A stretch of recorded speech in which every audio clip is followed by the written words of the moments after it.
ओम शांति। ओम शांति। ओम शांति।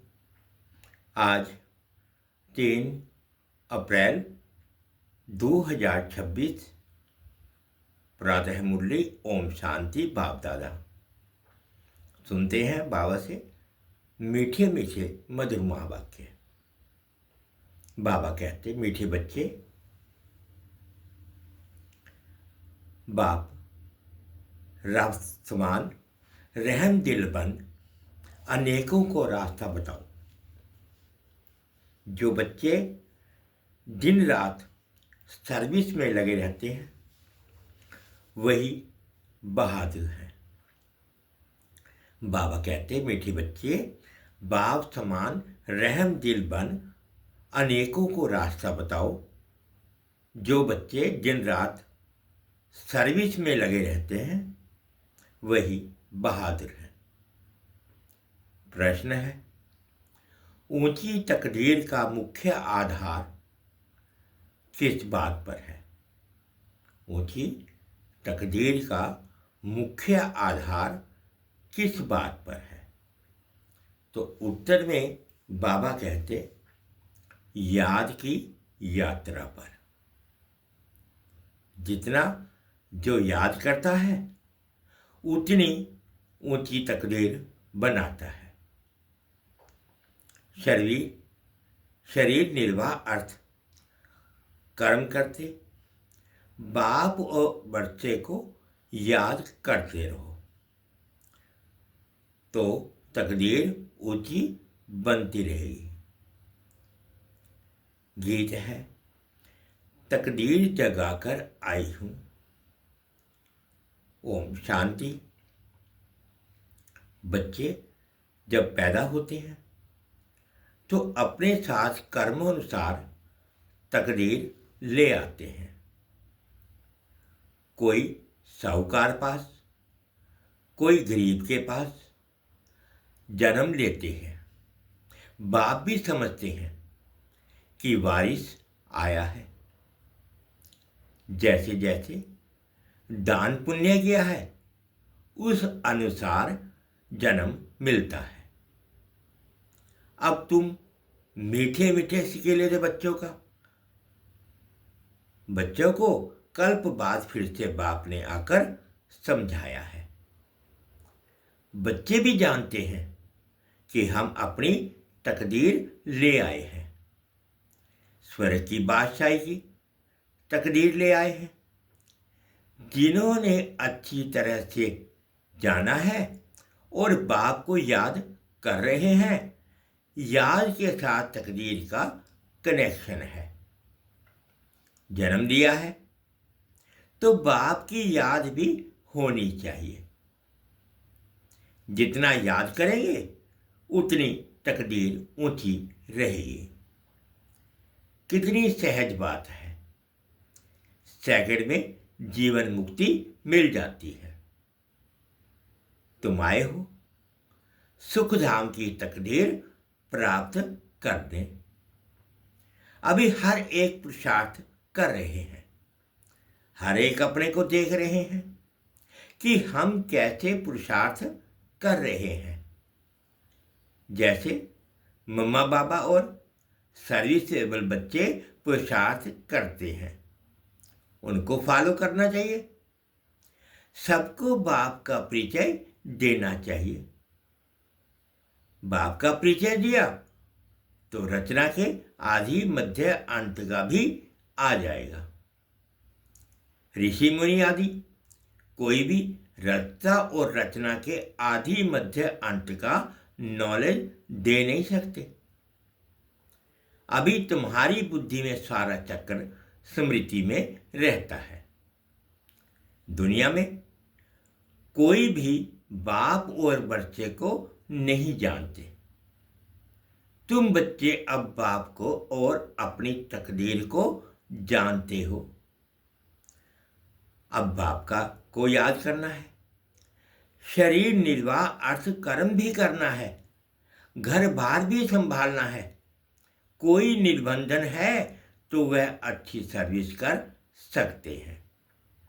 बाल बच्चे कोई नहीं है तो उनको सर्विस करने का अच्छा चांस है।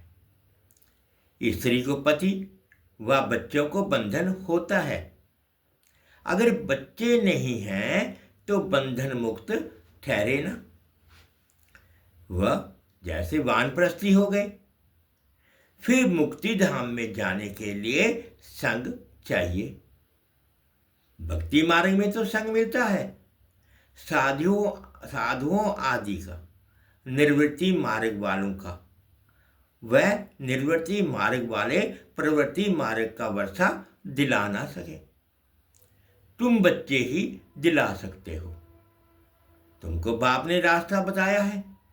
भारत की हिस्ट्री ज्योग्राफी 84 जन्मों की बैठ समझाओ। भारतवासी ही 84 जन्म लेते हैं, एक ही बात नहीं है। सूर्यवंशी हो, फिर चंद्रवंशी, फिर वैश्यवंशी घराने में आते हैं। नंबरवार तो होते हैं ना। भारत का पहला नंबर प्रिंस है श्री कृष्ण, जिसको झूले में झुलाते हैं। दूसरे नंबर को झुलाते ही नहीं है, क्योंकि कला कम हो गई है। जो पहला नंबर है पूजा उसकी होती है। मनुष्य समझते नहीं कि श्री कृष्ण एक है व 2-3 हैं। श्री कृष्ण की डिनास्टी चलती है, ये किसको भी पता नहीं है। पूजा सिर्फ नंबर 1 की होती है। मार्क्स तो नंबरवार ही मिलते हैं। तो पुरुषार्थ करना चाहिए ना कि क्यों ना हम पहले नंबर में आए। मम्मा बाबा को फॉलो करें, उनकी राजधानी ले लेवे। जो अच्छी सर्विस करेंगे वह अच्छे महाराजा के घर में जन्म लेंगे। वहां तो है ही महाराजा महारानी। उस समय कोई राजा रानी का टाइटल नहीं होता है, वह बाद में शुरू होता है। द्वापर से जब पतित बनते हैं तो उनमें बड़ी प्रॉपर्टी वाले को महाराजा कहा जाता है।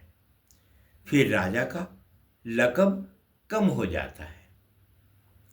फिर जब भक्ति मार्ग होता है तो गरीब साहूकार में फर्क तो रहता है ना। अब तुम बच्चे ही शिव बाबा को याद करते हो और उनसे वर्षा ले रहे हो। और सत्संगों में मनुष्य बैठ कथा सुनाते हैं। मनुष्यों को भक्ति सिखलाते हैं। वे ज्ञान देकर सदगति नहीं कर सकते। वेद शास्त्र आदि सब हैं भक्ति मार्ग के। सदगति तो ज्ञान से होती है। पुनर्जन्म को भी मानते हैं, बीच में तो कोई भी वापस जा ना सके। अंत में ही बाप आकर सबको ले जाते हैं। इतनी सब आत्माएं कहाँ जाकर ठहरेंगी। सब धर्म वालों के सेक्शन तो अलग अलग है ना। तो ये भी समझाना है, ये किसको पता नहीं है कि आत्माओं का भी झाड़ है। तुम बच्चों की बुद्धि में सारे झाड़ का ज्ञान रहता है। आत्माओं का झाड़ भी है, जीव आत्माओं का भी झाड़ है। बच्चे जानते हैं कि हम ये पुराना शरीर छोड़कर घर जा रहे हैं। मैं आत्मा इस शरीर से अलग हूं। ये समझना गोया जीते जी मरना। आप मुए मर गई दुनिया। मित्र संबंधी आदि सबको छोड़ दिया। पहले पूरी शिक्षा लेकर मर्तबे के अधिकारी बन फिर जाना है। बाप को याद करना है तो बहुत सहज है। भल कोई बीमार हो उनको भी कहते रहना चाहिए कि शिव बाबा को याद करो, तो भी कर्म विनाश होंगे। जो पक्के योगी हैं उनके लिए जल्दी मरना, शरीर छोड़ना भी अच्छा नहीं है, क्योंकि वे योग में रहकर रूहानी सेवा करते हैं। मर जाएंगे तो सेवा कर नहीं सकेंगे। सेवा करने से अपना ऊंच पद बनाते रहेंगे और भाई बहनों की सेवा भी होगी। वह भी बाप से वर्षा पा लेंगे। हम आपस में भाई भाई हैं, एक बाप के बच्चे हैं। बाप कहते हैं मुझे याद करो तो विकर्म विनाश होंगे। आगे भी ऐसे कहा था। किसको भी समझा सकते हो बहन जी अथवा भाई जी, तुम्हारी आत्मा तमो प्रधान बन गई है। जो सतो प्रधान थी अब फिर तमो प्रधान से सतो प्रधान बन सतो प्रधान दुनिया में चलना है। आत्मा को सतो प्रधान बनाना है याद की यात्रा से। याद का पूरा चार्ट रखना चाहिए, ज्ञान का चार्ट नहीं रख सकेंगे। बाप तो ज्ञान देते रहते हैं। जांच रखनी है कि हमारे ऊपर जो विकर्मों का बोझा है वह कैसे उतरे, इसलिए याद का चार्ट रखा जाता है। हमने कितना घंटा याद किया, मूल वचन को भी याद करते हैं, फिर नई दुनिया को भी याद करते हैं। उथल पुथल होनी है, उसकी भी तैयारी हो रही है। बॉम्बज़ादी भी बनते जाएंगे। एक तरफ कहते हैं कि हम ऐसे ऐसे मौत के लिए सामान बना रहे हैं, दूसरी तरफ कहते मौत का सामान नहीं बनाओ। समुद्र के नीचे भी मारने का सामान रखा है, ऊपर आकर बम छोड़ फिर समुद्र में चले जाएंगे। ऐसी ऐसी चीजें बनाते रहते हैं, ये अपने ही विनाश के लिए कर रहे हैं। मौत सामने खड़ा है, इतने बड़े बड़े महल बना रहे हैं, तुम जानते हो ये सब मिट्टी में मिल जाएंगे। किनकी दबी रही धूल में किसकी राजा खाए। लड़ाई जरूर होगी, कोशिश कर पॉकेट सबके खाली करेंगे। चोर भी कितने घुस पड़ते हैं, लड़ाई पर कितना खर्च करते हैं। ये सब मिट्टी में मिल जाना है। मकान आदि सब गिरेंगे। बॉम्ब आदि गिरने से सृष्टि के 3 भाग खलास हो जाते हैं, बाकी 1 भाग बच जाता है। भारत एक हिस्से में है ना, बाकी सब बाद में आए हुए हैं। अभी भारत खंड का ही भाग बचेगा। मौत तो सबका होना ही है, तो क्यों ना हम बाप से पूरा पूरा वर्षा ले लेवे। इसलिए बाप कहते हैं लौकिक संबंधियों से भी तोड़ निभाना है, बाकी बंधन नहीं है। तो बाबा राय देंगे कि क्यों नहीं सर्विस पर लग जाते हो। स्वतंत्र है तो बहुतों का भला कर सकते हैं। अच्छा, कहाँ बाहर ना जाएं तो अपने मित्र संबंधियों पर ही रहम करना चाहिए। आगे कहते थे ना कि बाबा रहम करो। अब तो तुमको रास्ता मिला है तो औरों पर भी रहम करना चाहिए, जैसे बाप रहम करता है। बाप कहते हैं मुझे याद करो तो विकर्म विनाश होंगे। सन्यासी लोग तो हाटी उगादी की कितनी मेहनत करते हैं, यहाँ तो ये कुछ नहीं है। सिर्फ याद करो तो पाप भस्म हो जाएंगे, इसमें कोई तकलीफ नहीं। सिर्फ याद की यात्रा की बात है। उठो बैठो कर्मेंद्रियों से भल कर्म भी करो, सिर्फ बुद्धि का योग बाप से लगाओ। सच्चा सच्चा आशिक बनना है। उस मासूक का खुद कहते हैं कि हे आशिकों, हे बच्चों, भक्ति मार्ग में तो बहुत याद किया, लेकिन अब मुझ मासूक को याद कर तो तुम्हारे पाप भस्म होंगे। मैं गारंटी करता हूं कोई कोई बात शास्त्रों में आ गई है। भगवान द्वारा गीता सुनने से तुम जीवन मुक्ति पाते हो। मनुष्य द्वारा गीता सुनने से जीवन बंध में आ गए हो, सीढ़ी उतरते आए हो। हर एक बात में विचार सागर मंथन करना है, अपनी बुद्धि चलानी है। ये बुद्धि की यात्रा है जिससे भी कर्म विनाश होंगे। वेद शास्त्र यज्ञ तप आदि करने से पाप नाश नहीं होंगे, नीचे ही गिरते आए। अभी तुमको ऊपर जाना है, सिर्फ सीढ़ी से कोई समझ नहीं सकेंगे जब तक उस पर कोई समझाए नहीं। जैसे छोटे बच्चे को चित्र दिखाकर सिखाना पड़ता है। ये हाथी है, जब हाथी देखेंगे तो चित्र भी याद आएगा। जैसे तुम्हारी बुद्धि में आ गया है, चित्र में हमेशा छोटी चीज दिखाई जाती है। तुम जानते हो कि बैकुंठ तो बड़ा होगा ना, बड़ी राजधानी होगी, वहां हीरे जवाहरातों के महल होते हैं, वह फिर प्रायलोप हो जाते हैं। ये सब चीजें गायब हो जाती हैं। नहीं तो ये भारत गरीब कैसे बना? साहूकार से गरीब, गरीब से साहूकार बनना है।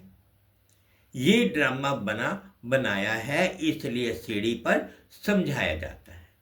नए नए आते हैं, उनको समझाने से प्रैक्टिस होगी, मुख खुल जाएगा।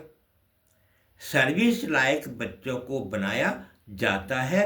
कई सेंटर पर तो बहुत बच्चे अशांति फैलाते रहते हैं। बुद्धि योग बाहर भटकता है तो नुकसान कर देते हैं, वायुमंडल खराब कर देते हैं। नंबरवार तो है ना। फिर बाप कहेगा तुमने पढ़ा नहीं, तो ये हाल अपना देखो। दिन प्रतिदिन जास्ती साक्षात्कार होते रहेंगे, पाप करने वालों को सजाएं भी मिलती रहेंगी। फिर कहेंगे नाहक हमने पाप किया।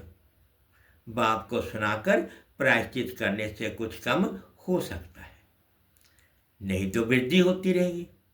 ऐसा होता जाता है, खुद भी महसूस करेंगे, परंतु फिर क्या कहते क्या करें? हमारी ये आदत मिटती नहीं, इससे तो घर जाकर रहें। कोई तो अच्छी सर्विस करते हैं, कोई डिस सर्विस भी करते हैं। हमारी सेना में कौन कौन बहादुर है ये बाप बैठ नाम बताते हैं। बाकी लड़ाई आदि की यहाँ बात नहीं है, ये है बेहद की बातें। अच्छे बच्चे होंगे तो बाप जरूर महिमा भी करेंगे। बच्चों को बहुत रहम दिल कल्याणकारी बनना है, अंधों की लाठी बनना है, सबको रास्ता बताना है कि बाप को याद करो तो विकर्म विनाश होंगे। पाप आत्मा और पुण्य आत्मा कहते हैं ना, ऐसे थोड़े ही कि अंदर परमात्मा है वह आत्मा कोई परमात्मा बन जाती है। ये सब रोंग है। परमात्मा पर थोड़े ही पाप लगता है, उसका तो ड्रामा में पार्ट है सर्विस करने का। मनुष्य ही पाप आत्मा पुण्य आत्मा बनते हैं। जो सतो प्रधान थे वही तमो प्रधान बने हैं। उनके तन में बाप बैठ सतो प्रधान बनाते हैं, तो उनकी मत पर चलना पड़े ना। अभी बाप ने तुम बच्चों को विशाल बुद्धि बनाया है। अभी तुम जानते हो कि राजधानी कैसे स्थापन हो रही है। बाप ही ब्रह्मा तन में आकर ब्रह्मा मुख वंशावली बच्चों को राजयोग दिखाए देवी देवता बनाते हैं, फिर पुनर्जन्म ले सीढ़ी उतरते हैं। अब फिर सब रिपीट करना है। बाप फिर ब्रह्मा द्वारा स्थापना करा रहे हैं। योग बल से तुम 5 विकारों पर जीत पाकर जगततीत बनते हो। बाकी लड़ाई आदि की कोई बात नहीं है। अच्छा, मीठे मीठे से खिले बच्चों प्रति माता पिता बाप दादा का याद प्यार और गुड मॉर्निंग। रूहानी बाप की रूहानी बच्चों को नमस्ते। हम रूहानी बच्चों की रूहानी माता पिता बाप दादाजी को याद प्यार गुड मॉर्निंग और प्यार भरी नमस्ते जी। ओम शांति, ओम शांति। शुक्रिया बाबा, शुक्रिया। अब धारणा के लिए मुख्य सार में फर्स्ट पॉइंट में बाबा ने कहा, बंधन मुक्त बन बाप की सर्विस में लग जाना है, तभी ऊंची तकदीर बनेगी।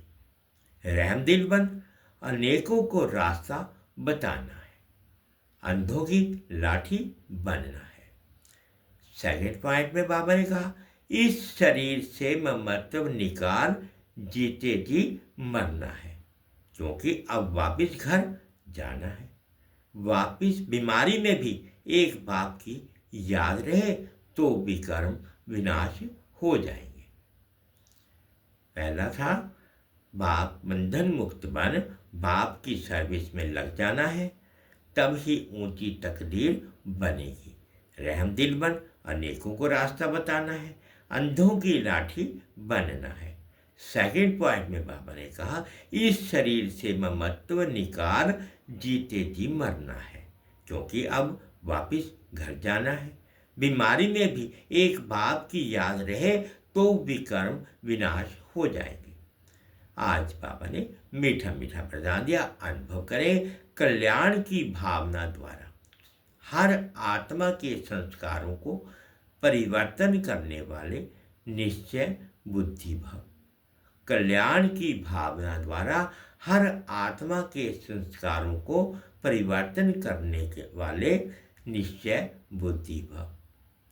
जैसे बाप में 100% निश्चय बुद्धि हो, कोई कितना भी डगमग करने की कोशिश करे लेकिन हो नहीं सकते। ऐसे दैवी परिवार व संसारी आत्माओं द्वारा भल कोई कैसा भी पेपर ले, क्रोधी बन सामना करे व कोई इंसल्ट कर दे, गाली दे, उसमें भी डगमग हो नहीं सकते। इसमें सिर्फ हर आत्मा प्रति कल्याण की भावना हो, ये भावना उनके संस्कारों को परिवर्तन कर देगी। इसमें सिर्फ अधैर्य नहीं होना है, समय प्रमाण फल अवश्य निकलेगा। ये ड्रामा की नूंद है। स्लोगन है, पवित्रता की शक्ति से अपने संकल्पों को शुद्ध ज्ञान स्वरूप बनाकर कमजोरियों को समाप्त करो। पवित्रता की शक्ति से अपने संकल्पों को शुद्ध ज्ञान स्वरूप बनाकर कमजोरियों को समाप्त करो। ये अव्यक्त इशारे हैं। महान बनने के लिए मधुरता और नम्रता का गुण धारण करो। वाचा में सदा सत्यता हो और मधुरता हो तो वाणी की मार्स जमा होती रहेगी। मधुरता का गुण जीवन में है तो हर बोल मोती समान होंगे। ऐसे लगेगा जैसे बोल नहीं रहे हैं, मोतियों की वर्षा हो रही है। वे ऐसा बोल बोलेंगे जो सुनने वाले सोचेंगे कि ऐसा बोल हम भी बोले। सबको सुनकर सीखने की, फॉलो करने की प्रेरणा मिलेगी। ऐसे मधुर बोल का वाइब्रेशन सर्व को स्वतः ही खींचता है। मीठे बच्चे बाप समान रहमदिल बन अनेकों को रास्ता बताओ। जो बच्चे दिन रात सर्विस में लगे रहते हैं वही बहादुर हैं। गीत था, तकदीर जगाकर आई हूँ, तदबीर बनाकर आई। ओम शांति, ओम शांति। शुक्रिया बाबा, शुक्रिया।